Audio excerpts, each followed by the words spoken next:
Hello guys, आज हम कुछ ऐसा इन्फॉर्मेशन देना चाहेंगे जिसके बारे में आप सोच भी नहीं पाए होंगे।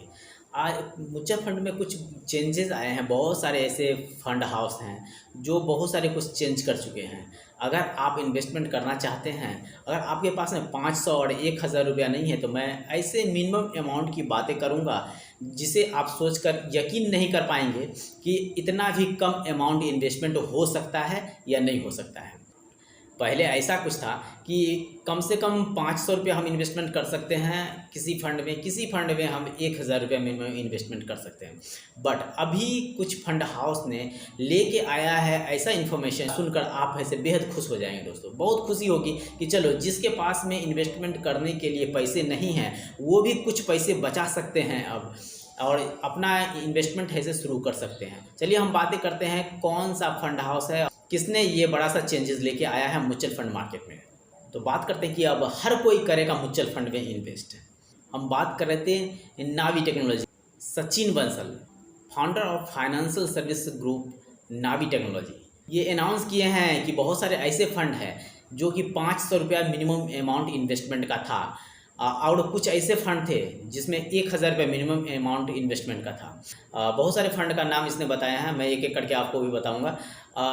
जिसके पास अगर 500 1000 रुपया इन्वेस्टमेंट करने के लिए नहीं है, वो सिर्फ 10 रुपया अमाउंट से इन्वेस्टमेंट शुरू कर सकते हैं अपना।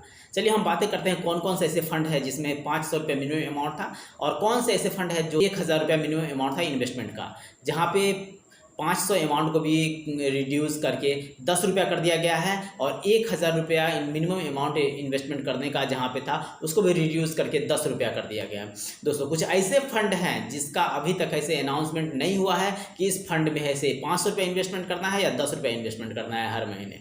तो मैं उस फंड का क्लियरिफिकेशन उसका नहीं हो पाया है, जिसके बारे में मैं बताऊंगा कि कौन कौन से ऐसे फंड है जिसका क्लियरिफिकेशन नहीं हुआ है कि इस मिनिमम इन्वेस्टमेंट करेंगे। चलिए बातें करते हैं दोस्तों। हम पहले बातें करेंगे कौन से ऐसे फंड था जो कि 1000 रुपया उसका इन्वेस्टमेंट का मिनिमम अमाउंट था, जिसे 10 रुपया कर दिया गया है। उस फंड का नाम है पहले नावी रेगुलर सेविंग फंड दोस्तों, और नावी फ्लैक्सी फंड, नावी इक्विटी फंड है दोस्तों। इन सारे फंड में अगर इन्वेस्टमेंट है, आप अगर पहले 1000 रुपया मंथली अगर इन्वेस्टमेंट करते थे तो वहाँ पे आप 10 रुपया इन्वेस्टमेंट कर सकते हैं। 10 रुपया से स्टार्ट हो गया है इन्वेस्टमेंट यहाँ पे। चौथा फंड है Navi large and mid cap fund दोस्तों।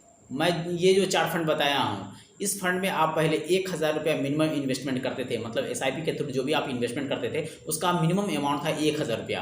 बट अब जो लोग भी इन्वेस्टमेंट करना चाहेंगे, मिनिमम अमाउंट 10 रुपया सेलेक्ट कर सकते हैं महीने का। अगर वो चाहें तो 20 रुपया, 30 रुपया, 50 रुपया, 100 रुपया, 200 रुपया, 500 रुपया, जितना मैक्सिमम अमाउंट रखेंगे उतना ऐसे मैक्सिमम अमाउंट रख सकते हैं। बट मिनिमम अमाउंट यहाँ पे 10 रुपया रिड्यूस करके कर दिया गया है। चलिए हम बातें करते हैं और कौन सा ऐसा फंड है जो कि 500 रुपया मिनिमम अमाउंट इन्वेस्टमेंट का था और उसे भी रिड्यूस करके 10 रुपया कर दिया गया है। नावी निफ्टी 50 इंडेक्स फंड दोस्तों, ये पहले यहाँ पे 500 रुपया इन्वेस्टमेंट होता था। मिनिमम इन्वेस्टमेंट का जो अमाउंट था, क्राइटेरिया था, वो 500 रुपया था, जिसे घटा के इसे 10 रुपया कर दिया गया। आप यहाँ पे इस फंड में भी 10 रुपया से इन्वेस्टमेंट शुरू कर सकते हैं। दूसरा फंड है नावी बैंक इंडेक्स फंड।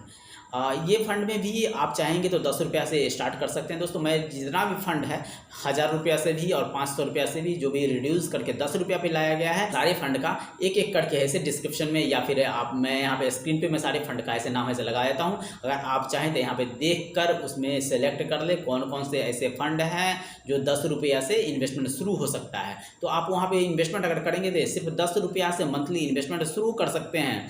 मैं कैलकुलेशन भी करके बताऊँगा दूसरा वीडियो में कि अगर 10 रुपया मंथली इन्वेस्टमेंट करते हैं, अगर 25 साल के लिए, 30 साल के लिए इन्वेस्टमेंट करते हैं या 40 साल के लिए इन्वेस्टमेंट करते हैं, तो आपका कितना का फंड तैयार हो जाएगा। दोस्तों, बहुत सारे ऐसे लोग हैं जो इन्वेस्टमेंट नहीं कर पाते हैं 500 रुपया या 1000 रुपया मंथली। उसके लिए यहाँ पे एक अपॉर्चुनिटी बन के आया है, 10 रुपया से इन्वेस्टमेंट अपना शुरू कर सकते हैं। अगर वो चाहें तो 20 रुपया, 50 रुपया और 100 रुपया भी इन्वेस्टमेंट कर सकते हैं। कुछ ऐसे फंड हैं जिसका क्लियरिफिकेशन नहीं हो पाया है कि यहाँ पे कितना का इन्वेस्टमेंट करना है। ये चलिए हम बातें करते हैं उस फंड का दोस्तों। ELSS फंड जो है, जो जिसमें टैक्स बेनिफिट हमें मिलता है, अगर उस फंड की बात करें तो यहाँ पे उस फंड में अभी हम लोग को क्लियरिफिकेशन नहीं हुआ है कि यहाँ पे ऐसे 500 रुपये इन्वेस्टमेंट करना है, 1000 रुपये इन्वेस्टमेंट करना है, या फिर ऐसे 10 रुपये इन्वेस्टमेंट करना है।